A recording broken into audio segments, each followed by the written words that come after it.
कल कहाँ तक हो गया था भाई तुम लोगों का previous lecture? Perfect market table बन गई। बैठो जल्दी बैठो फटाफट, ग्राफ जितने भी है। परफेक्ट मार्केट टेबल का ग्राफ, ओ परफेक्ट मार्केट का ग्राफ। परफेक्ट मार्केट का ग्राफ हमने उसमें टीआर देखा था, टोटल रेवेन्यू, एआर देखा था और एमआर देखा था। तो पहले रिवीजन कर लेते हैं। सबसे पहले क्या पढ़ाया था मैंने आप लोगों को? रेवेन्यू का मतलब, रेवेन्यू का मतलब क्या होता है? Receipt from sale of good and services. हाँ, receipts from sale of goods and services. इसका मतलब होता है कि कोई भी एक बिजनेस है, एक फर्म है, कोई भी बिजनेस है, तो वो अपनी गुड्स सेल करती है ना? क्या करती है? सेल। अब किसको करेगी वो सेल? कंज्यूमर को करेगी या कस्टमर को करेगी? कस्टमर एक ही होता है। अब वो उसको क्या देगा? पैसे देगा। तो वो पैसे क्या है एक फर्म के लिए, कंपनी के लिए? रेवेन्यू। क्या है? रेवेन्यू, यानी रिसिप्ट या रेवेन्यू बोलते हैं उसको। समझ में आ गया? फिर मैंने आप लोगों को सिखाया था कि कॉन्सेप्ट ऑफ रेवेन्यू क्या होता है। तो उसमें 3 टाइप थे रेवेन्यू के: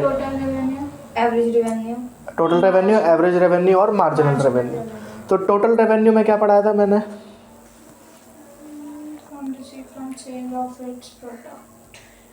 बताओ। जो मतलब टोटल मनी जो फर्म रिसीव करती है अपने प्रोडक्ट को सेल करने से। हाँ, जैसे कि अगर मैंने 10 मोमोज सोल्ड करे और एक मोमोज का प्राइस 10 रुपये था, मैंने कितने मोमोज सोल्ड करे? 10 मोमोज सोल्ड करे। कितने मोमोज बेचे? 10। और एक मोमोज का प्राइस मेरा 10 रुपये था। तो कस्टमर से या कंज्यूमर से मेरे पास कितना टोटल रेवेन्यू आया? 100 रुपये। तो वो चीज़ बोलते हैं हम टोटल उस रेवेन्यू। टोटल प्रोडक्ट नहीं बोलते, टोटल रेवेन्यू। और एवरेज रेवेन्यू क्या होता है? जो एक मोमोज का प्राइस होता है। हाँ, जो एक मोमोज का हम प्राइस निकालते हैं। हाँ, पर यूनिट प्राइस। और मैंने बोला था एवरेज रेवेन्यू बराबर होता है प्राइस के। समझ में आ गया? तो एवरेज रेवेन्यू का फॉर्मूला क्या है? टी आर हाँ, टी आर अपॉन क्यू। तो टी आर को जब हम खोलेंगे तो पी मल्टीप्लाई बाई क्यू लिख सकते हैं। तो क्यू से क्यू काटोगे तो A R is equal to P. Average revenue is always equal to price. समझ में आ गया? ठीक है। अब उसके बाद क्या पढ़ाया था मैंने? Marginal revenue additional service. यानी कि अगर मैं 10 मोमोज बेच रहा हूँ 10 मोमोज सोल्ड कर रहा हूँ, है ना? और मुझे उससे रेवेन्यू हो रहा है 400 रुपये। कितना? 400। और अगर मैं 11 मोमोज बेचता हूँ 10 के बाद और मुझे उससे जो रेवेन्यू हो वो 500 रुपये, तो बताओ एडिशनल रेवेन्यू कितना? 100 रुपये। क्योंकि पहले तो 400 का हो रहा था, अब 500 का हो रहा है, तो एडिशनल कितना? 100 रुपये। तो एडिशनल जो हमें रेवेन्यू हुआ 100 रुपये का, तो 100 रुपये is the my marginal revenue. Marginal revenue का फॉर्मूला क्या होता है? T R N M R is equal to T R N minus T R N minus 1। यही है? हाँ। फिर लिख लिया? एम आर नहीं, T R N minus T R N minus 1 हो गया, लिख लिया? फिर उसके बाद हमने क्या देखा था? फिर हम परफेक्ट मार्केट और थोड़ी हमने परफेक्ट मार्केट के बारे में थोड़ी जानकारी ली थी। मार्केट क्या होती है कि जहाँ पर बायर और सेलर मीट करते हैं, है ना? फिर उसके बाद हमने पर मार्केट के दो क्या देखे थे? दो टाइप्स देखे थे। तो परफेक्ट मार्केट और इम्परफेक्ट मार्केट। तो परफेक्ट मार्केट क्या होती है? जिसमें प्राइस जो होते हैं वो कांस्टेंट। हाँ, जहाँ पर प्राइस क्या होता है? कांस्टेंट। प्राइस नहीं बोलना आपको, प्राइस पर यूनिट बोलना है। क्या एक लहंगे का प्राइस क्या है? ठीक है भाई? ठीक है। एक लहंगे का प्राइस कभी चेंज नहीं होगा। ठीक है वंशिका? 10,000 ही रहेगा। हाँ, वो 10,000 ही रहेगा, चाहे तुम 2 लहंगे खरीदो, चाहे तुम 3 खरीदो। ठीक है? ठीक है। और चाहे तुम शादरा चले जाओ, चाहे कहाँ मुंबई चली जा। चलो टॉपिक से भटकना नहीं है। ठीक है? इम्परफेक्ट हमने क्या पढ़ा था? दूसरा इम्परफेक्ट। अब हम लहंगा लेंगे डिस्काउंट कराएंगे, लेकिन वो जैसे जैसे हमारी क्वांटिटी बढ़ेगी प्राइस पर यूनिट में भी क्या आएगा? चेंज आएगा। समझ में आ गया? अब वंशिका जाती कहीं लहंगा लेने, तो एक लहंगा ले रही है तो उसे मिल रहा है 10,000 रुपये का। नहीं कोई बात नहीं, अगर एक लहंगा ले रही है तो उसे मिल रहा है वो 10,000 रुपये का। अब वंशिका बोल रही दुकानदार से कि भाई भैया मुझे 10,000 लहंगे चाहिए, तो दुकानदार क्या बोलेगा ले लो। कि ले लो, मतलब डिस्काउंट नहीं देगा वो? 1,00,000 देगा। है 1 1 लाख में वो पर यूनिट पर, यानी लहंगे पर यूनिट पर वो कितने भी डिस्काउंट दे सकता है। एक लहंगा 10 का है तो वो क्या पता 8 का दे दे, क्या पता 7 का दे दे। समझ में आया? आ गया? चलो तो आज हमें क्या पढ़ना है? नहीं किया। आज हमें पढ़ना है, क्या पढ़ना है? टेबल भी तो बनाई थी। हाँ टेबल भी बनाई थी, टेबल का डिस्कशन भी करा था। टेबल का डिस्कशन करने के बाद फिर हमने एक ग्राफ भी बनाया था, नहीं बनाया था? बनाया था। बनाया था। तो टेबल के नीचे हमें लिखना है, टेबल के नीचे हाँ उसके अब टेबल ग्राफ के नीचे, ग्राफ के नीचे लिखना है, हमें इंग्लिश लिखनी है। जो हमने ग्राफ बनाया ना उसकी इंग्लिश लिखो कि हेयर हर हेयर TR increases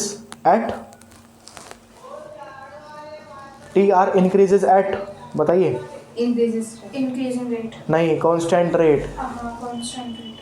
देख लो टेबल में, अगर उसका रेट देख लो, पता करना है तो आपको कांस्टेंट है, इंक्रीजिंग है, डिमिनिशिंग है। देख लिया। कांस्टेंट है ना, क्योंकि हमेशा वो 10 के रेट से बढ़ रहा है, तो 10 इज अ कांस्टेंट रेट। तो TR increases at constant rate. Constant rate. और सेकंड एरो डाल के लिखो AR and MR curve coincides COINCIDES coincides ही बोलते हैं ना इसको। ब्रैकेट में लिख लो coincides का मतलब both are parallel to x axis, both are parallel to x axis. बताओ मैंने क्या लिखवाया? कि AR और MR जो है वो दोनों ही एक्स एक्सिस के पैरेलल में चलते हैं। पहला TR increases at constant rate. At constant rate. Constant rate, ठीक है। और दूसरा AR and MR and MR curve coincides. है कर्व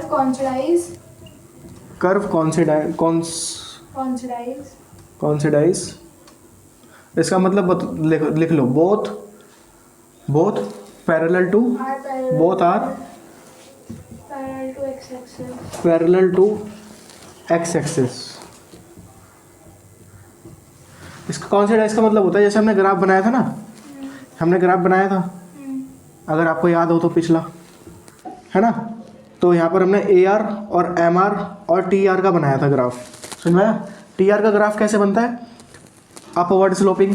ये हो गया TR का, ठीक है। लेकिन जब हम MR और AR का बनाएंगे तो वो एक ही लाइन पर दोनों लाई करेंगे। क्या करेंगे? एक ही लाइन पर दोनों लाई करेंगे। इसी में आपका AR हो गया और इसी में आपका MR हो गया। तो ऐसे कर्व को, यानी कि both are parallel to x axis को बोलते हैं हम कोइंसिडाइज। क्या बोलते हैं? कोइंसिडाइज। ये आपकी ग्राफ की फुल फ्लैश इंग्लिश हो गई। लिख ली आपने? लिख ली? Lehenga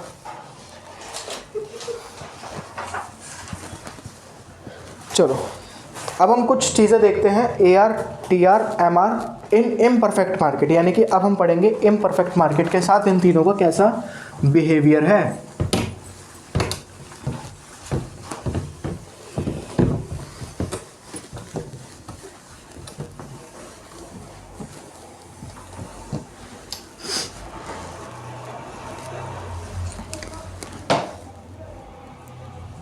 TR AR MR in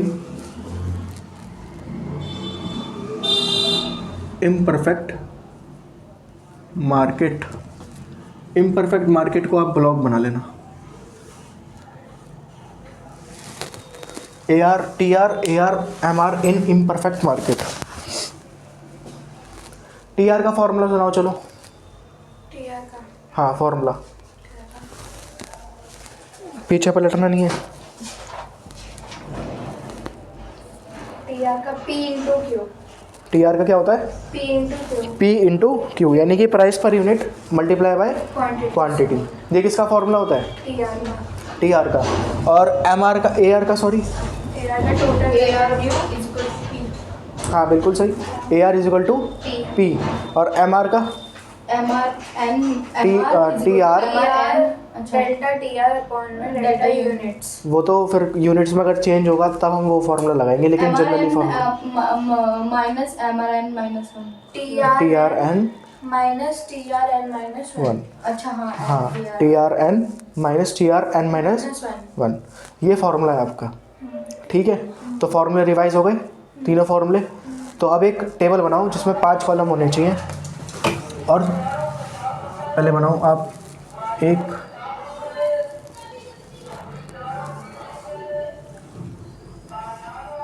कितनी लाइन?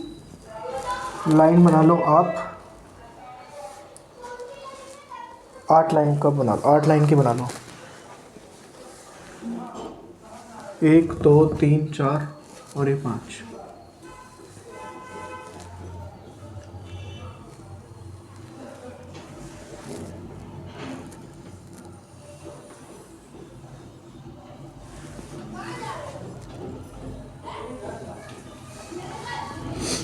बनाओ। और ये जो हम टेबल बना रहे हैं ना, डिस्कशन जो भी करेंगे टेबल के साथ, ये हम इम्परफेक्ट मार्केट के साथ करेंगे। बताओ एक बार, इम्परफेक्ट मार्केट क्या होती है? जिसमें प्राइस कांस्टेंट है। हाँ, जिसमें प्राइस कांस्टेंट नहीं होता, वहाँ पर चेंज हो सकता, वहाँ पर प्राइस पर यूनिट चेंज हो सकता है क्वांटिटी के साथ। सुन में आया? तो आप लिखो पहले प्राइस पर यूनिट, पहले कॉलम का नाम प्राइस पर यूनिट, दूसरे का नाम है क्वांटिटी, तीसरे का नाम टी आर, और फिर ए आर, फिर एम आर। मैं आपको 2 चीज़ें बताऊंगा, प्राइस पर यूनिट और क्वांटिटी, लेकिन आपको फाइंड करनी पड़ेगी 3 चीज़ें, T R, A R, M R, total revenue, average revenue और मार्जिनल रेवेन्यू। ये 3 चीज़ आपको फाइंड करनी पड़ेगी। कर सकते हो? ठीक है। अगर मैं एक क्वांटिटी ले रहा हूँ, कितनी क्वांटिटी? एक क्वांटिटी ले रहा हूँ, तो बताओ प्राइस कितना? 10। अगर मैं एक लहंगा परचेज कर रहा हूँ वंशिका के लिए, कितने, किसके लिए? वंशिका के लिए। तो उसका प्राइस कितना है? 10 रुपये। 10 रुपये। अगर मैं 2 लहंगा परचेज करूँगा तो भी 10 रुपये, तो भी, तो कितना? कम होगा तो कितना होगा वंशिका? 15। कम होगा तो ये फिर 10 से फिर 5 कम करो ना, बड़ा क्यों रहे हो? 9। कितना होगा? 9, क्योंकि ये इम्परफेक्ट मार्केट है, याद रखना ना। फिर हम क्वांटिटी बढ़ गई तो प्राइस हमारे चेंज हो गए। अगर मैं क्वांटिटी 3 रख रहा हूँ, यानी 3 लहंगे ले रहा हूँ, तो प्राइस 8 रुपये। 8 रुपये, और 4, 7, और अगर 5 लेंगे 6, अगर 6 लेंगे, 5, और अगर 7 लेंगे 4। बहुत बढ़िया, 4। रोज लाइन करेंगे। चलो, अब मैंने 2 चीज़, जैसा कि मैंने वादा करा था, प्राइस पर यूनिट मैंने निकाल दिया, क्वांटिटी मैंने निकाल दिया, T R, A R, M R निकालो फटाफट 5 मिनट के अंदर। फॉर्मूले रिवाइज तो कराए थे अभी मैंने, इसलिए तो कराए थे कि तुम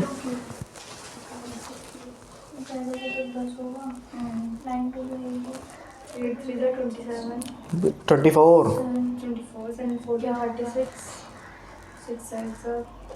टेबल याद नहीं है वंशिका आपको? कायदा लेकर आना, शाम को सेकंड क्लास की क्लास लगती है। कायदा लेकर आना आप, ABCD वाला, जिसमें टेबल वगैरह होते हैं। 7 बजे क्लास लगती है तो तुरंत पहुंच जाना मिनी बैग लेके। भैया मैं आ गई। ये यार तो प्राइस के बराबर ही होगा। 10, 9, 8, 7, 6, 5, 4।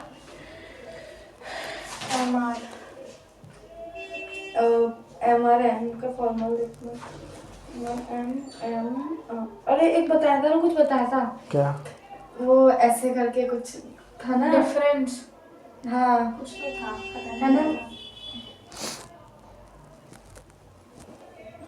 MR निकालने का वो चेंज देखो ना, खाली TR में चेंज कितना बड़ा।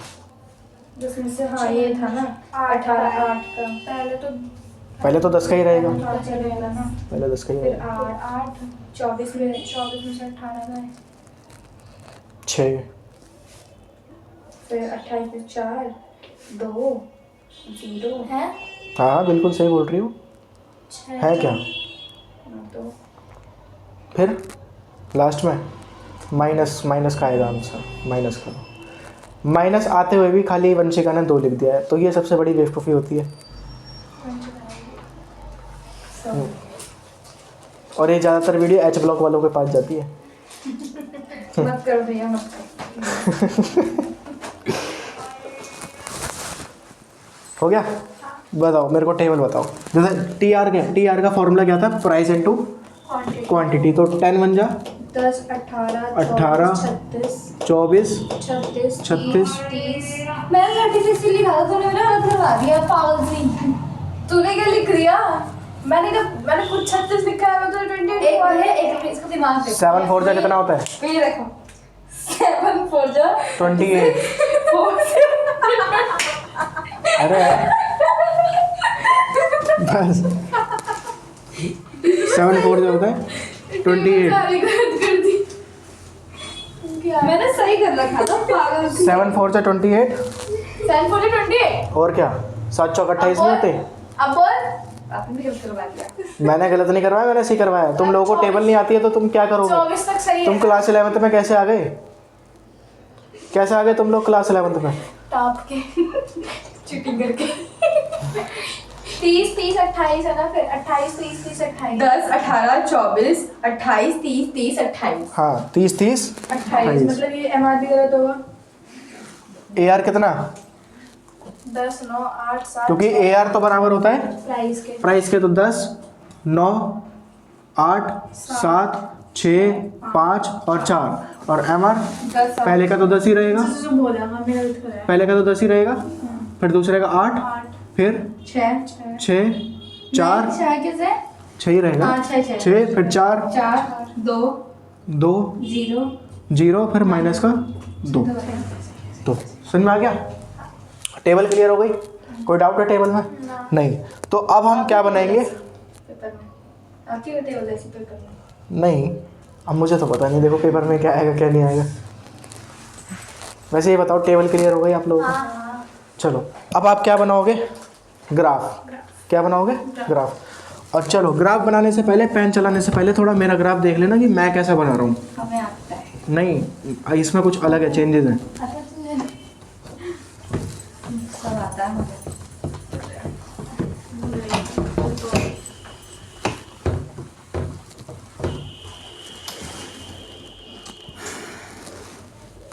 कॉरेस्पॉन्डिंग लेवल पर बनाने में ग्राफ, एक के नीचे एक, बिल्कुल भी इधर उधर हुआ ऊपर नीचे हुआ तो तुम्हारी गर्दन काट दी जाएगी। हाँ छोटे बड़े जैसे मैं बना रहा हूँ। आपका तो देख लीजिए, मेरा बड़ा है, ये छोटा पता ही नहीं चलता। देखना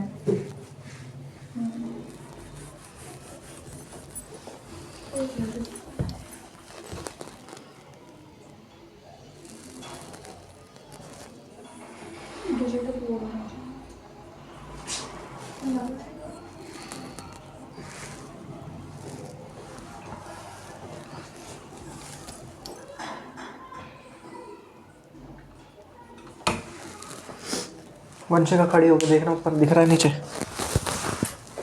दिख रहा होगा। ये वाला ग्राफ दिख रहा है? दिख रहा है? बैठ जाओ नीचे मुंडी करके।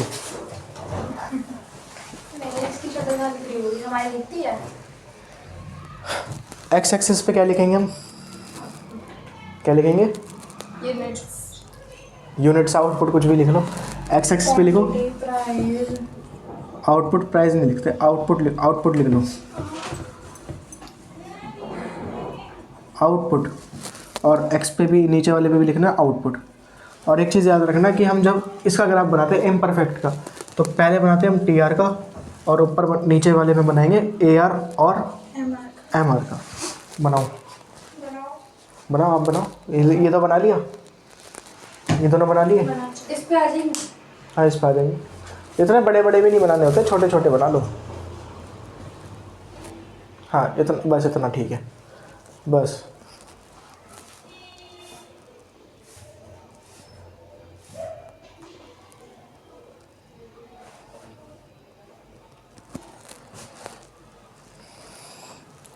फिर आप नंबरिंग कर लेना, 1 2 3 4 5 6।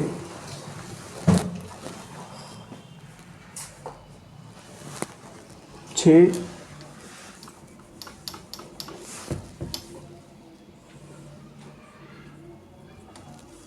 7 8। 8 तक ही लाना है। हाँ, और बिल्कुल 6 के नीचे बिल्कुल 6 आना चाहिए, ये चीज़ याद रखना। और मैं इसका रीज़न बताऊंगा क्यों। 1 2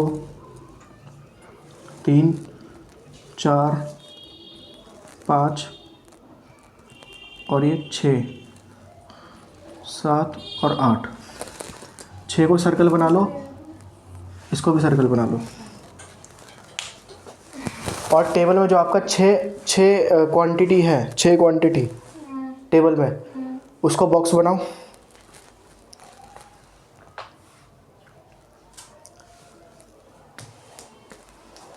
और 6 के सामने जो टी आर है, टी आर 6 के सामने कितना है, 30।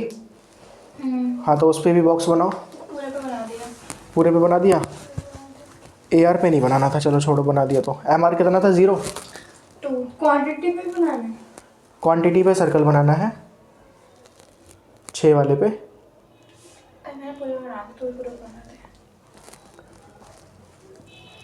बना दिया 6 वाले पे, यहाँ पर ग्राफ पे सर्कल बना दिया, हाँ पूरे है क्या? जैसे मैंने बना रखा, बना दिया। अब सेम लाइन ऐसे बिल्कुल स्ट्रेट लाइन खींच लो, जो बिल्कुल 6 पर आनी चाहिए। और बिल्कुल सेम लाइन ही 6 से नीचे टच कर दो बस।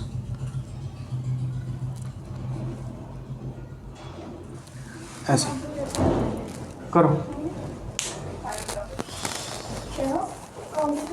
जल्दी, बातें नहीं, जल्दी करो फटाफट। हो गया। हो गया? खोल दिया। हो गया नहीं हो गया? रुक जाओ।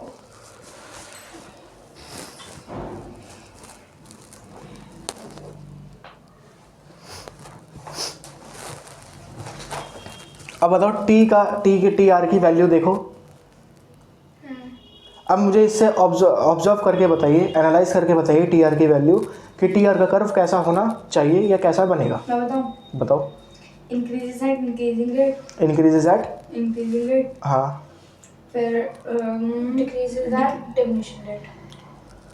पहले बढ़ेगा, नहीं, कांस्टेंट ग्राफ है वो। पहले इंक्रीजेज एट डिमिनिशिंग रेट, क्योंकि टेबल में देखो ना, टी आर की वैल्यू 10 18 24 28 है ना, ये इंक्रीज तो हो रहा है, लेकिन कैसे रेट से, डिमिनिशिंग रेट से। फिर एक पॉइंट के बाद, फिर 30 के बाद क्या हो गया, 30, फिर 30 के बाद नेगेटिव 28, 30 यानी कि उसका मैक्सिमम पॉइंट हो गया। और फिर उसके बाद टी आर फॉल कर गया। तो इसका कर्व कैसे बनेगा, पहले तो हमने, हाँ, पहले ऐसे पीठ झुका के भागेगा, फिर एक टाइम पे आके फॉल हो जाएगा। तो अब ऐसे ग्राफ बना लो, पहले भागा पीठ झुका के, ठीक है, और ये हमारा क्या हो गया, मैक्सिमम पॉइंट। ये हमारा हो गया मैक्सिमम पॉइंट। टेबल में देखो, क्योंकि 30 के बाद दूसरा भी 30 है, और फिर 30 के बाद सीधा 28 हो रहा है, तो 30 के बाद सीधा 28 हो रहा है, तो आप टी आर को गिर गया। फॉल कर दो, ठीक है ना। और यहाँ पर लिख भी लेना, T R increases at diminishing rate. बिल्कुल सही, क्लियर है ये ग्राफ। चलिए,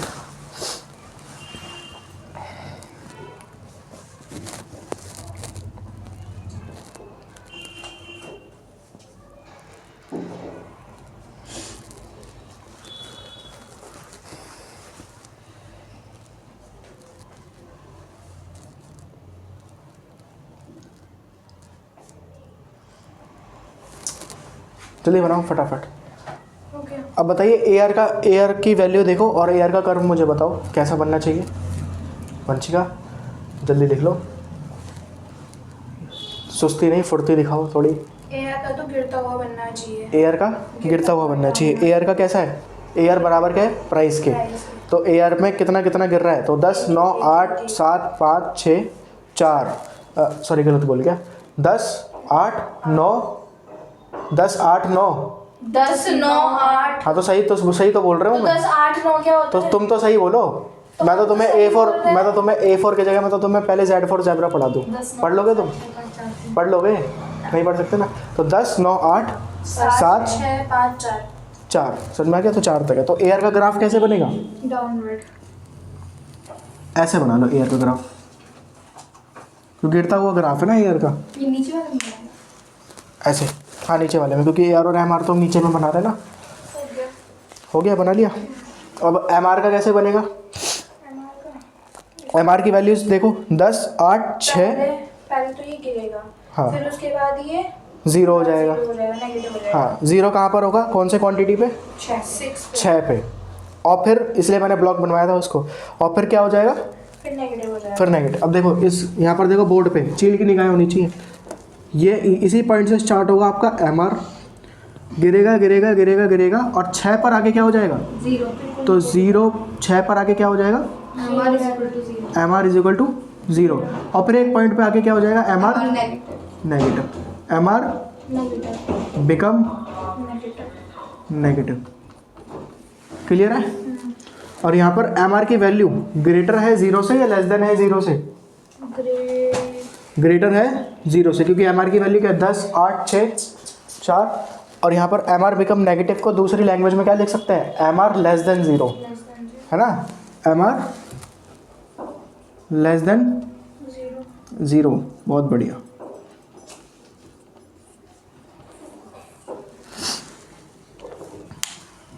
समझ में आ गया? दोनों ग्राफ क्लियर हो गए या नहीं हुए?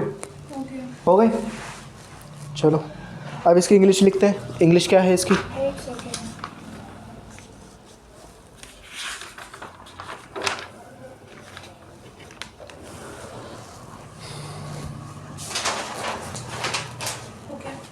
हो गया। चलो अब इसकी इंग्लिश लिखो। ए पॉइंट इसमें से, इस ग्राफ में से, इस टॉपिक में से 2 क्वेश्चंस बन सकते हैं हमारे। कितने क्वेश्चन बनेंगे? 2। तो ए पॉइंट डाल के पहला क्वेश्चन बताता हूँ आपको। यानी अब मैं सीधा टॉपिक ही पढ़ा रहा हूँ।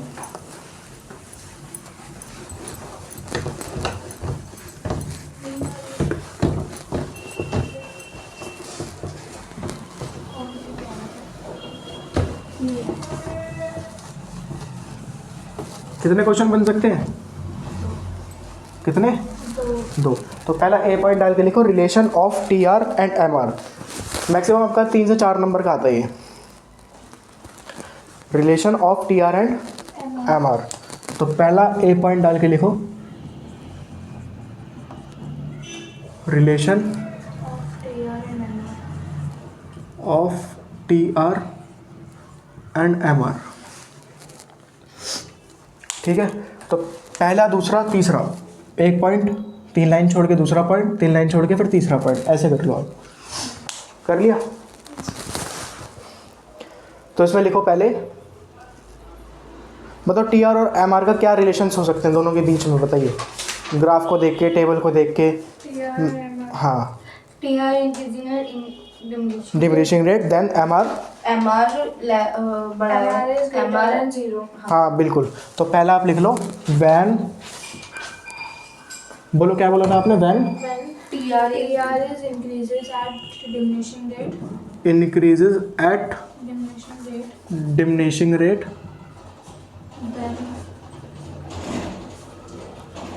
देन MR greater than 0 बहुत बढ़िया, व्हेन MR ग्रेटर देन 0। चलिए सेकंड पॉइंट खुद ऑब्जर्व करके बताइए। When TR when TR is maximum point then MR is 0 MR is 0। बहुत बढ़िया। When TR is maximum point, जब TR अपने मैक्सिमम पॉइंट पर होता है तो अब MR क्या कर रहा होता है उस वक्त? 0। Then MR is 0। when TR falls yes when TR falls then MR become negative बहुत बढ़िया। When TR is falls then MR is negative, become negative. Negative, कोई बात नहीं, negative. M R less than 0।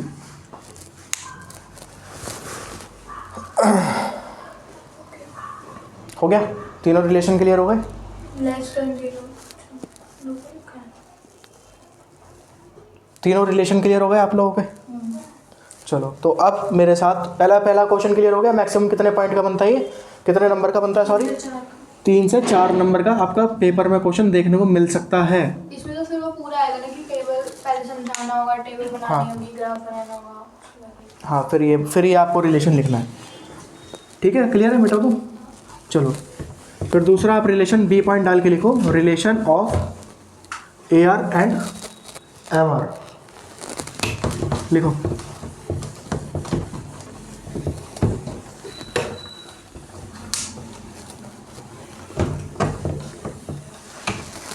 Relation of A R and M R, B point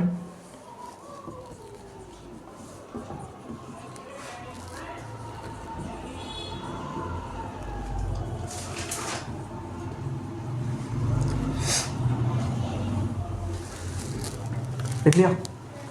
चलो बताइए A R और M R के बीच में क्या रिलेशन है। AR जो है वो डिक्रीज हो रहा है डिमिनिशिंग रेट से, हाँ, तब MR इज ग्रेटर देन 0। अब मेरे को ये चीज़ ऑब्जर्व करो ना, ए आर और एम आर दोनों डाउनवर्ड स्लोपिंग है, यस और नो। डाउनवर्ड हाँ, तो पहला रिलेशन हो गया आपका बोथ आर डाउनवर्ड स्लोप। हाँ both A R and M R curves are downward sloping. Downward sloping. इसमें आपका अंडरलाइन करने का जो वर्ड है वो डाउनवर्ड के नीचे आप अंडरलाइन कर लेना, downward sloping. Both A R and M R curves are downward sloping. देख लो पहले, देख लिया। अब दूसरा रिलेशन, जब जो क्या कहते हैं AR वो था मतलब 6 पर था, उसके बाद 5 हुआ, उसके बाद नहीं। देखो सेकंड रिलेशन बोल रहा हूँ मैं। M R curve can become 0 और नेगेटिव। एम आर हमारा 0 भी हो सकता है और नेगेटिव भी हो सकता है। देखा ना ग्राफ में, हमारा मार्जिनल रेवेन्यू 0 भी हो सकता है और नेगेटिव भी हो सकता है। बट लेकिन A R curve can never be 0। A R curve can never be 0, ऐसे लिख लो या ऐसे लिख लो, but A R curve always remain positive. हमेशा वो पॉजिटिव ही रहता है, ना तो 0 हो सकता ना वो नेगेटिव हो सकता है ना। A R curve always remains positive. तीसरा भी लिख लो, फिर मैं समझाऊंगा। तीसरा थोड़ा इंपॉर्टेंट है आप लोगों के लिए। चलो मैं लिखवाता रहा हूँ। तीसरा लिख लो, rate of fall in M R. Rate of fall in M R is twice. Rate of fall in M R is twice मतलब समझते हो? हाँ, TWICE, तो इसको आप ब्लॉक बना लो। Twice then the rate of fall in air,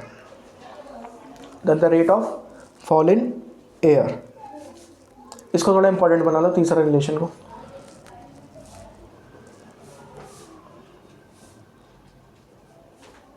चलो बताओ, बताता हूँ ना। सेकंड बताइए। MR curve can become 0. MR curve Can become 0. can become 0 और negative. But AR curve can never be 0. can never be 0, but AR curve always remain positive. और करके ऐसे लिख लो, और AR curve always remains constant. positive, constant नहीं, positive, remains positive.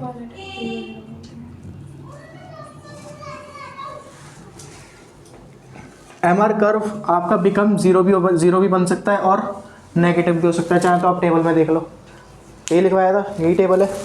लेकिन A R curve हमारा zero नहीं हो सकता, मतलब जीरो है, ज़ीरो जीरो हो सकता है पर वो पॉजिटिव ही होगा, ऑलवेज पॉजिटिव, वो नेगेटिव नहीं हो सकता। कन्फ्यूजन वाली बात नहीं है इसमें। ए R curve always remains positive, ना तो नेगेटिव हो सकता है, वो नेगेटिव नहीं होगा। कौन सा कर्व? A R. हाँ, एवरेज रेवेन्यू। देख लो एक बार टेबल में, आगे बात समझ में आ गया?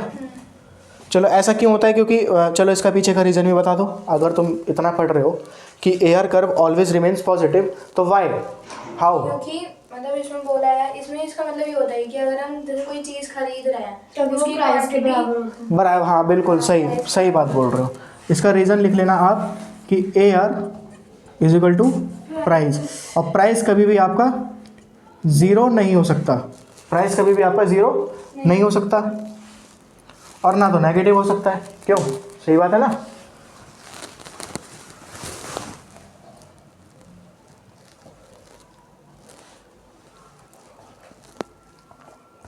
अगर कोई पूछे कि ए आर कर्व पॉजिटिव क्यों होता है, क्योंकि ए आर बराबर होता है पी के, और प्राइस हमेशा ज़ीरो, नहीं है। मतलब प्राइस कभी भी ज़ीरो नहीं हो सकता और ना नेगेटिव हो सकता।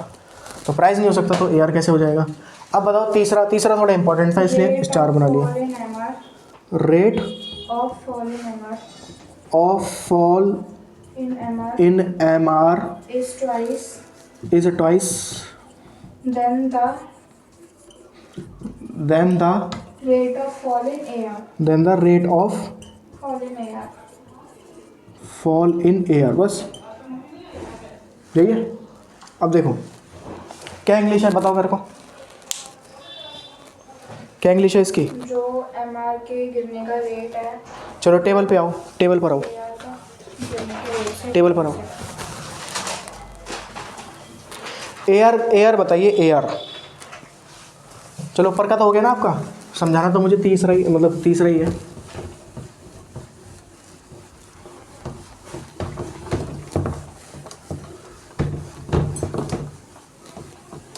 ए आर के जो वैल्यूज़ हैं उसको ऑब्जर्व करो, उसका रेट कैसा है?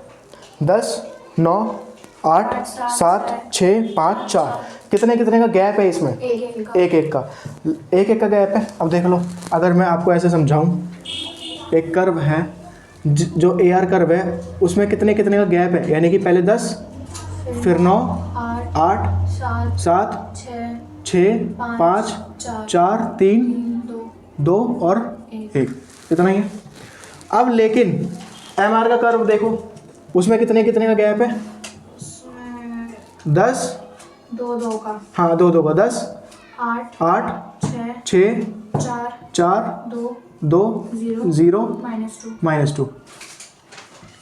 कुछ समझे? अच्छा हाँ, एम आर के गिरने का जो वो है, जो रेट है वो दुगना है ए आर के कर्व से, क्योंकि इसमें देखो गिरावट कितने की हो रही है, दुगनी एम आर में देखो, एम आर में दुगनी हो रही है, तो वही